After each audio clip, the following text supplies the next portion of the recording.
সবাই মিলে আমরা টিম আসছি, আইসা ওনার গাড়ি ঘেরাও করে ফেলেছি। তারপরে উনি করেছে, এই দেখেন গাড়ির অবস্থা। উনি পালানোর অনেক চেষ্টা করছে, বাট পালাতে দেই নাই আমরা। আমরা পালাতে দিচ্ছি না কাউকে। আপনারা কেন কথা বলতেছেন? কেন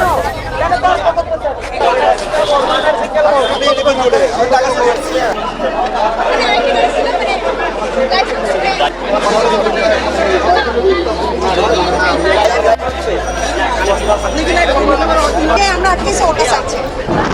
ওরা পরিস্থিতি আমি কি করবো?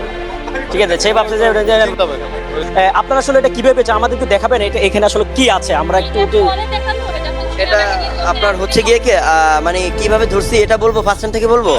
মানে আমরা এখানে দাঁড়িয়ে ছিলাম, হ্যাঁ আমরা ট্রাফিকের কাজ করতেছিলাম। একটু খুলেন।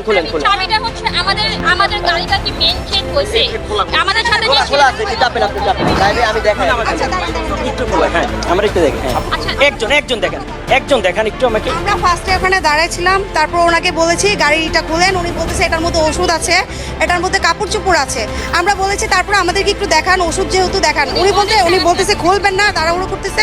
আমরা বলতেছি তারপরে দেখবো। তারপর যখন জোর করেছি, সবাই মিলে আমরা টিম আসছি, আইসা ওনার গাড়ি ঘেরাও করে ফেলেছি। তারপরে উনি করেছে, এই দেখেন গাড়ির অবস্থা দেখে আমরা ওনার হচ্ছে লাইসেন্স ছিল না, ওনার অবাক হয়ে গেছি। এই দেখেন গাড়ির অবস্থা, এই যে গাড়ির ডকুমেন্টস দেখেন। আচ্ছা, কে সুযোগ যাবে না? আমি শুধু খুলে দেখাবো ওই জিনিস। আমি একটা জিনিস খুলে দেখাই ওই জিনিসগুলো, হ্যাঁ সুদের কোনো কিছু দেখতে পাইনি। 330,000 কোটি টাকার একটা চেক পাইছি আমরা এখানে। প্রধানমন্ত্রী সহকারী, হ্যাঁ একান্ত সচিব। তারপর আরো কিছু আছে, মামলার কাগজ তোলা নাও, মামলার কাগজ তোলা নাও, মামলার এই ওনার ছবিটা দেখা, এই যে দেখুন ওনার ছবিটা দেখা।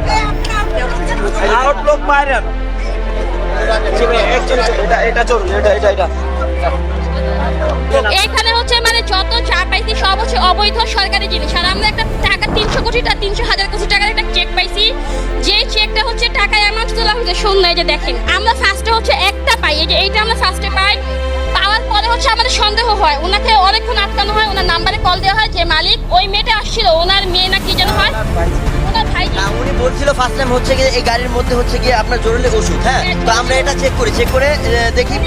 পরে বলতেছে যে বাসাবাড়ি, আমার স্যারের বাসাবাড়ি চেক করার জিনিসপত্র এগুলা।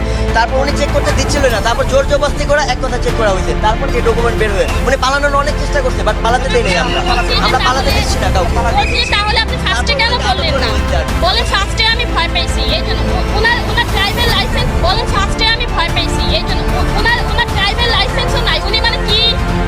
উনি কি পরিমাণে যে তাড়াহুড়া করতেছিল এটা হচ্ছে বলার বাইরে। হ্যাঁ, এখন আমরা হচ্ছে গিয়ে এখন সেনাবাহিনী আসবে, আমরা তাদেরকে কল দিয়েছি, তারা আসবে, তাদেরকে সব কিছু হস্তান্তর করা হবে আর কি। আমরা সেনাবাহিনী ছাড়া এটা আমরা কাউকে দিচ্ছি না। এটা হচ্ছে রাষ্ট্রের সম্পদ, সেনাবাহিনী আসবে, আমরা সেনাবাহিনীর হাতে এটা তুলে দিব, তারপর সেইখানে আমরা ছেড়ে দিব। ওনারা যা করবে তাই, কারণ এটা হচ্ছে আমাদের সবার সম্পদ। এটা কারো একা না, আমার সম্পদ, আপনাদের সবার সম্পদ এটা।